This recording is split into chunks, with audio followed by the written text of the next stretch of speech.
ہم نے imported fuel کے اوپر بھروسہ کیا, پانی سے بجلی پیدا نہیں کر سکے جتنی پیدا کی جا سکتی, اور ہم نے جتنی بھی جو ڈیولپمنٹ ہمارے یہاں ہوئی ہے, آپ اس میں دیکھیے کہ عوام جو ہے اس سے لا تعلق ہے. بڑی بڑی سوسائٹیاں بن رہی ہیں, بڑی بڑی عمارتیں تعمیر ہو رہی ہیں, کتنے فیصد لوگ ان میں رہ رہے ہیں, کتنے فیصد لوگوں کے لیے ہیں. 2.5 کروڑ بچے جو ہیں آج بھی اسکولوں سے باہر ہیں. اور آپ مجھے بتائیں کہ ایک جب ہم پڑھ رہے تھے ہمارے لڑکپن میں ایک ہی اسکول ہوتے تھے, اس میں امیر کے بچے غریب کے بچے سب ٹاٹوں پہ بیٹھ کے پڑھتے تھے.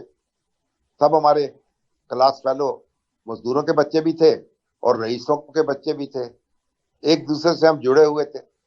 اب کیا ہوا ہے, سرکاری اسکول جو ہیں ان میں خاک اڑ رہی ہے. پرائیویٹ اسکول جو ہیں اگر آپ کے پاس انبار ہے وسائل کا تو پھر آپ ان میں تعلیم حاصل کر سکتے ہیں. تو ہماری جو ڈیولپمنٹ ہے وہ بھی بڑی, یعنی اس کے اندر بھی بڑے نقائص رہے ہیں. ہمیں کیا ضرورت تھی یہ گاڑیاں اتنی بڑے پیمانے پر امپورٹ کرنے کی؟ ہم پبلک ٹرانسپورٹ چلاتے, اس پہ سفر کرتے, سائیکلوں پہ بیٹھتے, ٹانگوں پہ بیٹھتے, بسوں پہ بیٹھتے, ٹرینوں پہ بیٹھتے اور اپنا کام کرتے. اب ایک آدمی بیٹھتا ہے, ایک بڑی سی گاڑی ہے اور اس کے اوپر پیٹرول جو ہے خرچ ہو رہا ہے, ڈالر آپ کما نہیں رہے, خرچ کر رہے ہیں. یہ سارے مسائل ہیں. مگر اگر فرصت ملے ہمارے سیاست دانوں کو, ہمارے مقتدر طبقات کو ایک دوسرے سے الجھنے سے فارغ ہوں وہ, تو سوچیں, سر جوڑ کر بیٹھیں, مسائل کا حل تلاش کریں, اس کے لیے جان لڑائیں. لیکن یہ ہے سارا بڑا بنیادی مسئلہ. بنیادی مسئلہ یہ ہے کہ ہم اس طرح پانی پت کی لڑائی لڑ رہے ہیں گویا. او بھائی, دنیا جہان میں انتخابات ہوتے ہیں, جو جیتتا ہے وہ حکومت کرتا ہے, جو نہیں, جو ہار جاتا ہے وہ اپوزیشن میں بیٹھتا ہے. اگلے 5 سال کے لیے چین کی بانسری بجاتے ہیں سارے. یہاں حکومت بنتے ہی اس کو گرانے کے منصوبے شروع ہو جاتے ہیں, اور حکومت جو ہے اپنے مخالفوں کو تحقیق کرنے پہ لگ جاتی ہے. یہ سارے کام جو ہیں ہمارے, ہمیں ان پہ غور کرنا چاہیے اور اپنے گریبان میں منہ جھانکنا چاہیے, منہ ڈالنا چاہیے اور جھانکنا چاہیے. اور یہ اپنا, اور ہم جو ڈور کو سلجھا رہے ہیں سرا ملتا نہیں ہے, ہم سرے کو پکڑیں, ایک دوسرے کو تسلیم کریں, ایک دوسرے کو زندہ رہنے کا حق دیں اور مل کر پھر اپنی مشکلات جو ہیں ان کا سامنا کریں. بالکل صحیح آپ نے یہ فرمایا شاہد صاحب. یہ تو سب سے اہم بات ہے. جو سیاستدان ہیں, جو لیڈران ہیں, ان کے کندھوں پہ بڑی اہم ذمہ داری تھی, لیکن میرا خیال ہے کہ وہ اپنی ذمہ داری نہیں نبھا رہے, اور ہمیں ان کو درخواست کرنی پڑ رہی ہے, ہدایات دینی پڑ رہی ہیں کہ ایسا کیجئے. تو اس کا مطلب ہے کہ 24 کروڑ عوام جو ہے ان کی ہوسٹیج ہے, اور اس کے لیے کوئی طریقہ نکالنا پڑے گا کہ کیسے ان پہ دباؤ ہو کہ وہ اپنے جو معاملات ہیں ان سے نکل کر قومی معاملات اور ملکی معاملات اور عوام کے معاملات کو بھی سمجھنے کی کوشش کریں. اور دوسری بات جو بہت اہم آپ نے کی ہے, اس پہ ہی میں اگلے پوائنٹ پہ چلنا چاہوں گا کہ یہ 50 سال کی جو بدعمالیاں ہیں اور جو ڈیولپمنٹ ورک جو ہے وہ پیپل سینٹرک نہیں رہا, تو اس کی وجہ سے آج ہمیں تمام یہ چیزیں دیکھنی پڑ رہی ہیں. اسی سے میں کہوں گا جو کل واقعہ ہوا بٹگرام میں, پہلے میں ستار صاحب سے یہ پوچھوں گا کہ اس کے اوپر آپ دیکھیے کہ اس میں بچے اور لوگ, اس جو کیبل کار ہے خستہ حال ہے, جس کو کوئی پتہ نہیں کہ کیا ہوگا, اور وہ حادثہ ہو بھی گیا, اس میں جا رہے ہیں. کبھی کسی حکومت نے سوچا نہیں, جو بڑے بلند بانگ دعوے کرتے ہیں پروونشل گورنمنٹ بھی, کہ وہ دیکھیں کہ کیا یہ حفاظتی انتظامات اس کے ٹھیک ہیں, کیا یہاں پہ حادثہ تو نہیں ہو سکتا, خدا نہ خواستہ ایسا حادثہ پیش آنے لگے تو اس کے لیے ہمارے پاس کیا ایس او پی ہوگا. ایک تو پہلو یہ ہے, اس پہ میں چاہوں گا بات کریں. دوسرے پہلو یہ ہے کہ جب یہ ہو گیا واقعہ اور فوج بھی آ گئی, باقیوں نے بھی مدد کی, سب نے مل کے کر کے ایک اچھا طریقے سے بچا لی جانے, پھر بھی اس کے اوپر جو ٹویٹر پہ اور سوشل میڈیا پہ ایک دوسرے کے متعلق گفتگو جاری ہے, کریڈٹ لینے کا کام جاری ہے, اس سے جو خوشی ہے وہ ایک بدمزگی میں تبدیل ہو جاتی ہے. یہ ٹرسٹ ڈیفیسٹ جب ملکوں میں آتے ہیں, ہم ایک دوسرے پہ اعتبار نہیں کرتے ہیں. انفرادی سطح پر بھی اجتماعی سطح پر بھی. اور بھائی اجتماعی سطح پہ چلے جائیں, اوپر والی سطح پہ چلے جائیں, تو سیاستدان ہیں, سیاسی جماعتیں ہیں, وہ ایک دوسرے پہ کوئی ٹرسٹ نہیں رہا ان کا. تو نچلی سطح پر ہم بھی ایک دوسرے پہ ٹرسٹ نہیں رکھتے. ہم لوگوں کی عادت بن گئی ہے کہ ہم 24 کے 24 گھنٹے شکوک و شبہات میں رہنے کی ہمیں عادت پڑ گئی ہے. ہمیں کنفیوژن پسند ہے, ہمیں کلیئرٹی نہیں پسند. آپ کسی کو کلیئرٹی دینے کی کوشش کریں نا تو وہ بڑا عجیب سا لگے گا, وہ بیچارہ ڈسٹرب ہونا شروع ہو جائے گا, اسے کنفیوژن میں رہنے کی عادت پڑ گئی ہوئی ہے. اتنے عرصے سے وہ کنفیوژن میں رہ رہا ہے, کلیئرٹی اس کو کہیں سے نہیں مل رہی. وہ کنفیوژن میں رہتے رہتے وہ بات یہاں تک چلے گی, جیسے کہتے ہیں نا پنجابی میں کہتا ہے مت بج جانا. اب مت بج جانا, آپ نے ہر ایک چیز میں آپ نے دیکھنا کہ کرٹیسزم کا پہلو نکلتا ہے کہ نہیں نکلتا. ہماری عادت سی بن گئی ہے. کوئی بھی چیز کے بڑھ گرام کی بات کرتے ہیں آپ, لوگوں نے جو دیکھ رہے تھے ٹی وی پر دیکھ رہے تھے, لائیو دیکھ رہے تھے, وہ اس طرح سے تبصرہ کر رہے تھے جیسے وہ ریسکیو آپریشن کو بڑے اچھے طریقے سے جانتے ہیں. اس کو اوپر سے نہیں جانا چاہیے تھا, اس کو نیچے سے آنا چاہیے تھا, اس کو رسی کو ایسے کرنا چاہیے تھا, وہ کرنا چاہیے تھا. بندہ کو پوچھے کہ تم نے زندگی میں کبھی ریسکیو کیا, تمہیں پتا ہے ریسکیو کے کیا آپشنز ہوتے ہیں, کیا میکنزم ہوتا ہے ریسکیو کا. لیکن ہماری عادت بن گئی ہے نا, کوئی بھی چیز آپ کر دیں, کسی وقت بھی کر دیں آپ. ہماری عادت سی بن گئی ہے, ہم نے ایک دوسرے پر نکات کی طرح سے جھپڑنا ایک دوسرے پہ. ہم نے بس ایک دوسرے کی کمزوریوں پہ جانا ہے, وہ کمزوری ہے بھی کہ نہیں ہے. ہم نے یہ ڈٹرمن نہیں کرنا کہ پہلے یہ ڈٹرمن کر لیا جائے کہ کمزوری ہے. وہ کمزوری نہیں بھی ہے تو ہم نے چلا جانا, ہم نے اس کو بیان کر دینا کہ بھائی اس کی تو یہ کمزوری ہے ہی نہیں, اس کے تو پر تھے ہی نہیں. ہم نے پر بھی جلا دیے کہ اس کے پر جل گئے تھے, وہ کہتے ہیں جی اس کے تو پر ہی نہیں تھے. تو ابھی تو خان صاحب اس پہ اگر تنقید کرنی ہو تو تنقید تو اس پہ ہونی چاہیے کہ بھائی یہ جس طرح کا سسٹم بنا ہوا تھا یہ کیبل کار کا, وہ کب سے بنا ہوا ہے, کبھی کسی نے چیک کیا اس کو, کسی حکومت انہیں نے گھروں چیک میں کیا بناتے تھے, یہ جو پک اپس نہیں ہوتی تھی, اس کو توڑ کے؟ یہ وہ پک اپس کو توڑ کے اور پھر اس کو کر کے سارا مثلا ہوم میڈ جیسے نہیں ہوتا جی کہ ہم لوگ گھر بیٹھے بیٹھے سائنٹسٹ بنتے ہیں. تھوڑی دیر کے لیے ہمارا کام ہوتا ہے کہ ایڈاک بیسس پہ عارضی طور پر, وہ قسمت ہماری اچھی ہوتی ہے کہ یہ وہ چل حادثہ کبھی کبھار ہوتا ہے. جس طرح کی چیزیں بنا کے ہم اس پہ انحصار کر کے بیٹھ جاتے ہیں, یہ تو مثلا قدرت مہربان ہوتی ہے کہ اس طرح کا حادثہ کبھی کبھار ہوتا ہے, ورنہ تو ہر دوسرے گھنٹے ایسا واقعہ ہو جانا چاہیے. جس طرح کی چیزوں پہ ہم انحصار نہیں, کر کے لیکن بیٹھ گئے. حکومت کا اور جو اداروں کا کام ہے نا, اس کو چیک کریں کہ ایسا یا تو نہ ہو, اگر ہے تو اس کے لیے کوئی الٹرنیٹیو دیں, یا اس کو دیکھیں کہ اس میں حادثہ تو نہیں ہو سکتا. نہیں نوید الہی صاحب, تو کون کر رہا حکومت ہو, ادارے ہوں, یا پبلک ہو, یا ہم سارے ایک جیسے ہو گئے ہیں. اب یہ ہے کہ ہم نے دوسرے پہ ڈالنی ہے بات, اپنی ذمہ داری ہم نے ماننی نہیں ہے کہ جی میں اس چیز کا ذمہ دار ہوں. یہ 24 کے 24 گھنٹے ہم یہی کر رہے ہوتے ہیں. کوئی تھرڈ پارٹی باہر سے آ جائے, وہ اگر ہمیں دیکھے تو کہیں کوئی ایک بندہ بھی ایسا نہیں ہے جو اپنی ذمہ داری مان رہا ہو, قبول کر رہا ہو, وہ دوسرے پہ ڈال رہا ہے. بہرحال میں تو اس بات پہ, چونکہ میں بات کر رہا تھا امید اور نا امیدی کی, تو میں تو اس بات پہ خوش ہوں اور میں سیلیبریٹ کرتا ہوں جانوں کے بچنے کی, اور اس بات کی کہ لوگوں میں اور اداروں میں یہ ہے کہ وہ اس کام کے لیے جان کی بازی بھی لگا دیتے ہیں. شامی صاحب, اگلے پہلو پہ میں جو آپ کی انفارمیشن اور رائے جانا چاہوں گا, جو صدر پاکستان نے آرٹیکل 48(5) کے تحت عام انتخابات کو 90 دن اندر کرانے کی بات کی, election commissioner, chief election commissioner صاحب کو بلایا ہے اور خط لکھا ہے, اور جواباً انہوں نے بھی آگے سے ایک خط لکھ دیا ہے کہ پارٹیز کو انہوں نے شیڈیول جاری کر دیا ہے, کچھ آج ملیں گے, کچھ 29 کو ملیں گی, کہ کیا کرنا چاہیے جو سینسس کے نتیجے میں دوبارہ جو ہوں گی کانسٹیٹوینسیز اس کے لیے. تو یہ آپ کے خیال میں یہ کس نہج پہ یہ بات پہنچے گی؟ دیکھیں نوید صاحب, پاکستان کا جو سب سے بڑا مسئلہ ہے وہ تو یہی ہے نا کہ ہمیں جن کو فیصلہ کرنا چاہیے, جن لوگوں کو, وہ فیصلہ نہیں کر پاتے. ہر آدمی دوسرے کے کام میں مداخلت کر رہا ہے. اب ایک الیکشن کمیشن کا کام ہے, ایک کام صدر پاکستان کا ہے, ایک عدالتوں کا ہے, سیاسی جماعتوں کا ہے, ان کو اپنے اپنے دائرے میں کام کرنا چاہیے.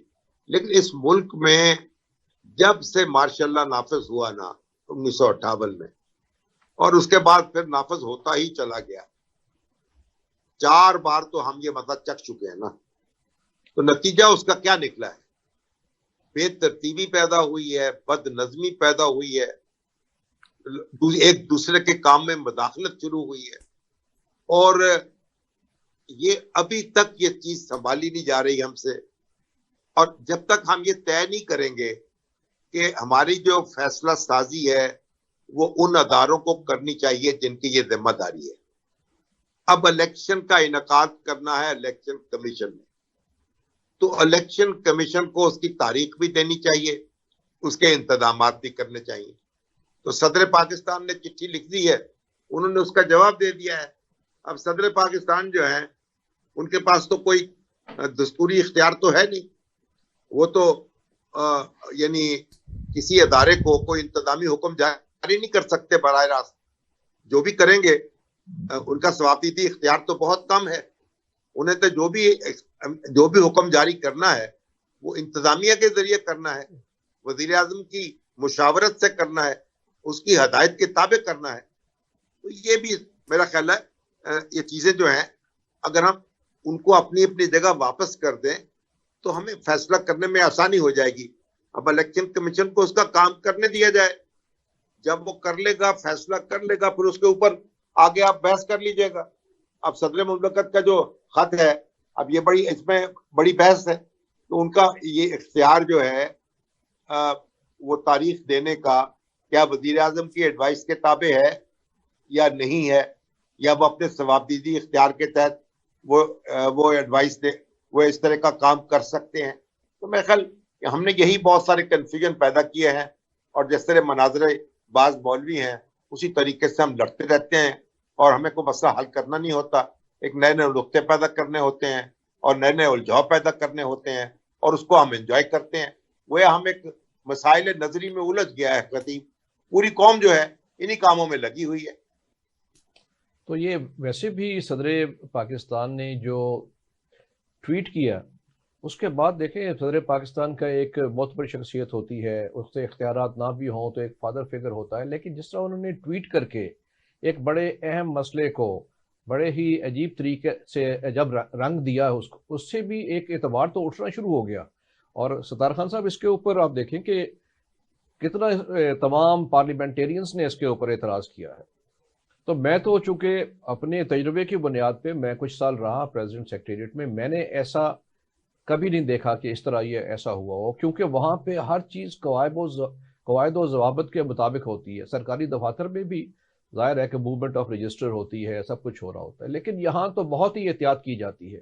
اس کے باوجود اس طرح کا غیر ذمہ دارانہ بیان دے دینا کہ بھائی میں نے پوچھا بھیج دیا، تو انہوں نے کہا ہاں بھیج دیا، تو یہ کیا طریقہ کار ہوا؟ یہ تو بے توقیری ہو گئی اس عہدے کی بھی۔ یہ عارف علوی صاحب اگر آپ ان کو سپیئر کر دیں تو بہتر ہوگا۔ عارف علوی صاحب کچھ معاملات میں اس طرح سے آتے ہیں کہ ان کے صدر ہونے پہ شک ہونا شروع ہو جاتا ہے۔ اب ایک بات اور ہے، پیرالل بات ہے، اگر یہ خط لکھ رہے ہیں الیکشن کمیشن آف پاکستان کو، تو توشہ خانہ کے جو تحائف ہوتے ہیں ان کی ایویلیویشن ہوتی ہے۔ 17 مہینے سے 174 تحائف ایسے ہیں توشہ خانہ کے جن کی ایویلیویشن ابھی تک نہیں ہو سکی۔ اس میں سب سے زیادہ جو تحائف ہیں وہ صدر عارف علوی کے ہیں، 35 تحائف ہیں۔ ان کی ایویلیویشن 17 مہینے سے نہیں ہوئی ہے، یعنی کہ ان کی جو اسیسڈ ویلیو ہوتی ہے وہ ڈیٹرمن نہیں ہوئی۔ نہیں تحائف لے گئے ہیں وہ؟ نہیں، اس کی ایویلیویشن جو اسیسڈ ویلیو ہے ڈیٹرمن ہی نہیں ہو سکی۔ یعنی کہ اگر کسی نے ریٹین کرنا ہے تو ریٹینشن فیس کتنی دینی ہوگی، کسی نے ڈپازٹ کرانا ہے، کسی نے کہنا ہے۔ میں یہ جاننا چاہ رہا ہوں کہ انہوں نے ریٹین کر لی ہے؟ ریٹین جب تک اسیسڈ ویلیو ڈیٹرمن نہیں ہوگی تو آپ کیسے ریٹین کر سکتے ہیں؟ وہ جو 35 تحائف ہیں ٹاپ پر ہیں عارف علوی صاحب، ہو سکتا ہے وہ نہ ریٹین کرنا چاہ رہے ہوں۔ یہ نہیں، اس کی بات نہیں، 46 بندے ہیں، مثلا 174 تحائف ہیں، 46 بندے ہیں، اور یہ سیاسی عہدوں پر فائز اور سرکاری عہدوں پر فائز لوگ ہیں۔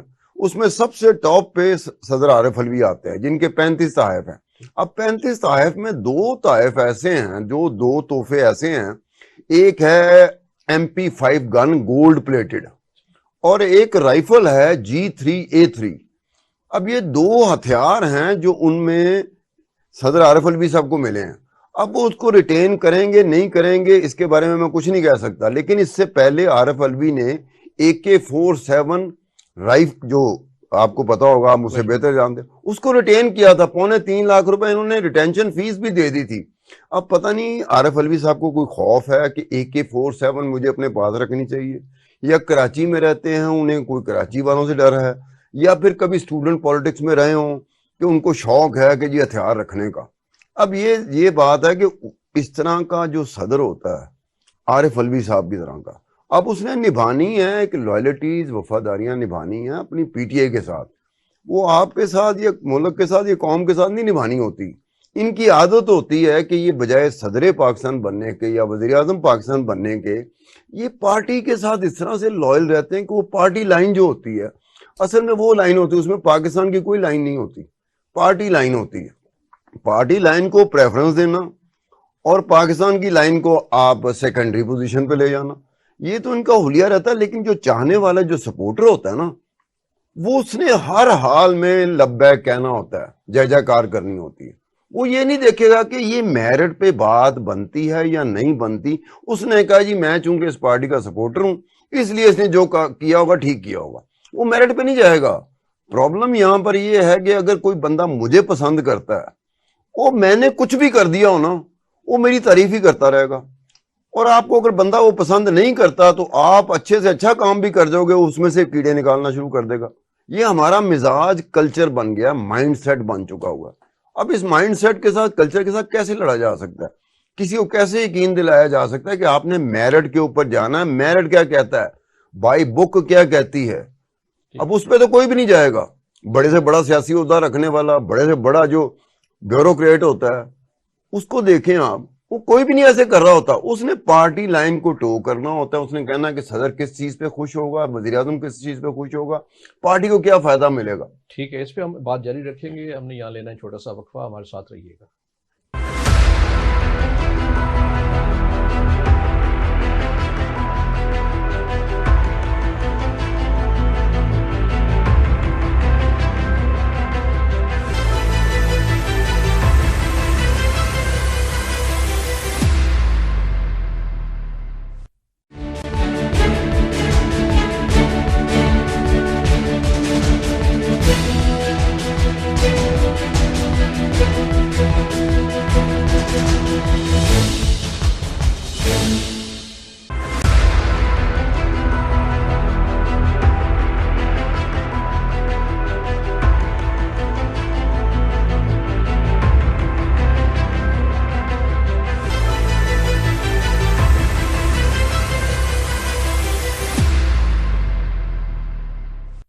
ویلکم بیک ناظرین۔ تو ہم بات کر رہے تھے پریزیڈنٹ علوی صاحب کے اور صدر کے جو اختیارات ہیں اور وہاں پہ جو ہو رہا ہے۔ شامی صاحب، میں یہ عرض کر رہا تھا اپنے تجربے کی بنیاد پہ، ظاہر ہے کہ آپ کا تو بہت زیادہ تجربہ ہے، لیکن جو میں نے عرصہ وہاں گزارا، ایک چیز ابھی ستار خان صاحب نے اس کے اوپر یہ کہا کہ حتیٰ کہ صدر بھی پارٹی کے پولیٹیکل پارٹی جس سے ان کی وابستگی ہوتی ہے وہ قائم رکھتے ہیں۔ میں نے ممنون حسین صاحب کے دور میں دیکھا، اگرچہ ممنون حسین PMLN کے تھے، ممبر تھے، لیکن اس دوران انہوں نے اپنے عہدے کی توقیر کا خیال کیا، اور یہ ایسا نہیں ہوا کہ پرائم منسٹر کے پاس ان کے گھر چلے جائیں، وہاں دفتر چلے جائیں۔ پرائم منسٹر خود مہینے میں 1 دفعہ یا 2 دفعہ وہاں پہ آتے تھے کنسلٹیشن کے لیے۔ تو یہ تو ایک بہت اہم بات ہے۔ دوسری بات یہ، جیسے میں نے عرض کی، یہ ٹویٹ کر کے جو بات کی ہے کہ ان کو سیکرٹری کو کہتے رہے کہ بھائی وہ واپس چلی گئی فائل، تو اگر آپ نے سگنیچر کر دیے ہوں اپروو کے یا ڈس اپروو کے، تو آپ کو کسی کو پوچھنے کی ضرورت نہیں پڑتی۔ ان کا کام ہے کہ وہ جانے اور وہ سیکرٹری جانے، ان کا سٹاف جانے۔ تو اس پہ آپ کی کیا انفارمیشن ہے شامی صاحب؟ دیکھیے، صدر صاحب جب کوئی بل واپس بھیجتے ہیں پارلیمنٹ کے پاس کہ وہ اسے ریکنسیڈر کرے، تو جو ان کے تحفظات ہوتے ہیں، جو اعتراضات ہوتے ہیں، ان کو تحریری شکل دیتے ہیں، اور اگر ان کو تحریری شکل نہ دیں اور اس بات کی وضاحت نہ کریں کہ ان کو کس بات پر کیا اعتراض ہے، تو ریکنسیڈریشن کیسے ہو سکتی ہے؟ تو دستور کی اگر آرٹیکل 75 کو پڑھیں، اس میں واضح طور پر لکھا ہوا ہے کہ صدر صاحب جو ہیں اپنے تحفظات اور اعتراضات کو باقاعدہ لکھیں گے۔ کیا انہوں نے ایسی کوئی تحریر، ایسا کوئی نوٹ لکھا؟ اگر لکھا ہی نہیں تو پارلیمنٹ کو واپس کیسے بھیج دیا؟